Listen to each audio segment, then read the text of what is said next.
As we head into the final weeks of the college football season, got some great matchups coming up. Rivalry weekend, also that Army-Navy game in a couple weeks as well. But something to keep in mind, we just wanted to put out there as a reminder, keep in mind all these injuries. These injury lists are really affecting how these teams play, both spread and totals-wise. Just wrote down a couple here. BC quarterback Anthony Brown out for a year. Akron quarterback Thomas Woodson should be back to play this midweek game in Maction, although these Maction kind of injury suspension lists, always got to be wary of them. A lot of times they're wrong. Darius Anderson, running back TCU, we saw how they struggled when he went out. Iowa State quarterback issues. Dungy for Syracuse playing quarterback. Is he in? Is he out?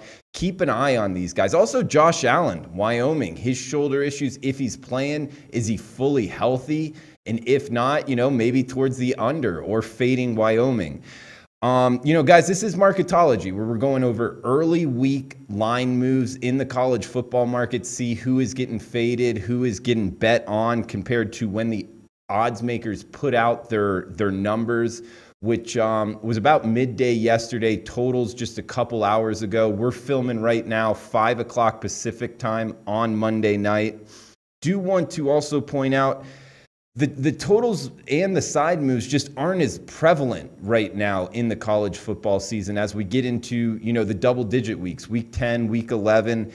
A lot of the services out there have turned towards college basketball, and also odds makers have a beat on a lot of these teams. So there's not a lot of hidden information out there. It's just something to keep in mind to kind of, pump the brakes as far as your volume goes in betting college football. But we'll get into a couple notable line moves here on this week's slate. We got really ones that moved a field goal or more. We'll start off with weekday Maction. We'll throw it up here, 307, 308.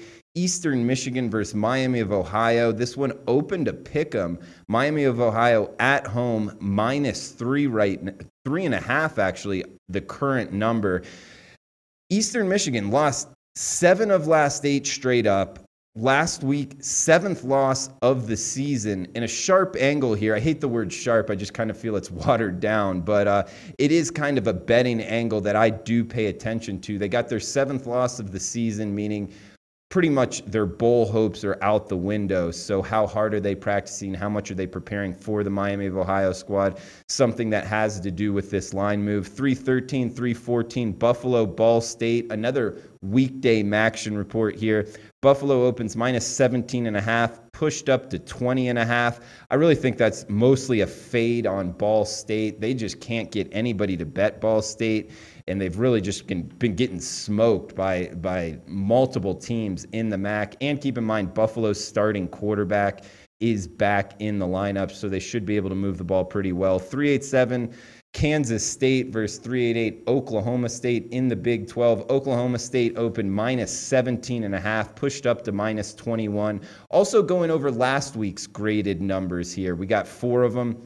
137, 138, Wake, Syracuse. Syracuse -3.5, pushed down to pick 'em, so some Wake Forest money came in. That was a right side move there. Something to take out of that game. Wake Forest really looked good in the second half. Some great coaching there going on in Wake. 153, 154, San Jose State, Nevada.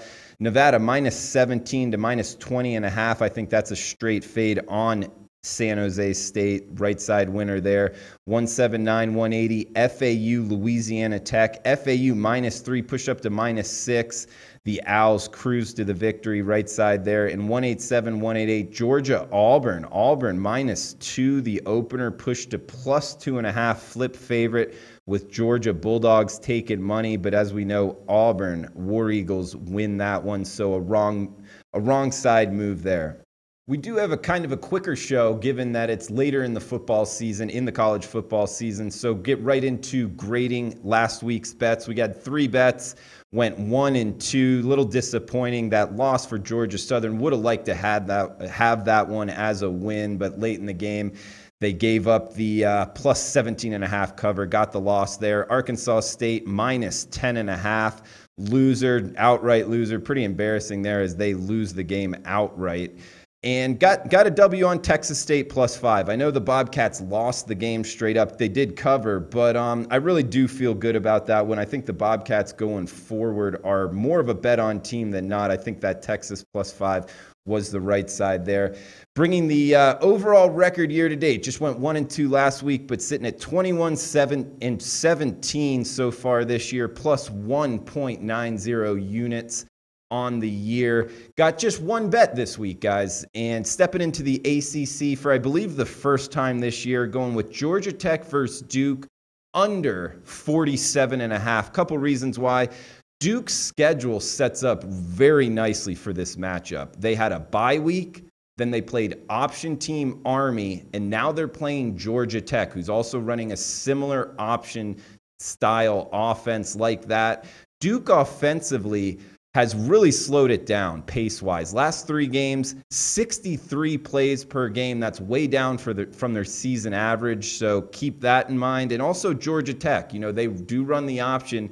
Only 68 plays for the Ramblin' Wreck their last 3 games, so seeing a lot of play clock running off. Hopefully not a lot of plays, and the defense can kind of hold their own, with Duke being very prepared for the option principles that come with playing Georgia Tech's offense.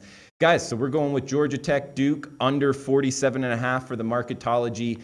Just a single bet this week. And that's it for the show. Getting later in the college football season, as we start to turn towards college basketball, we'll be bringing in a lot of the moves in the college basketball season going forward. And feel free to hit me up on Twitter at DrewMartinBets. Use the hashtag AskSBR. Any questions you have as far as any type of sports betting, any sport, or just concentrating on college football. Also, bowls coming up. A lot of different angles to bet the bowl season, and college basketball, both totals and size. Should be a lot of fun getting into that season. But guys, thanks for tuning in. Please give us a thumbs up, a like button. That really helps us out. And feel free to comment and let me know what you want to see on the show going forward.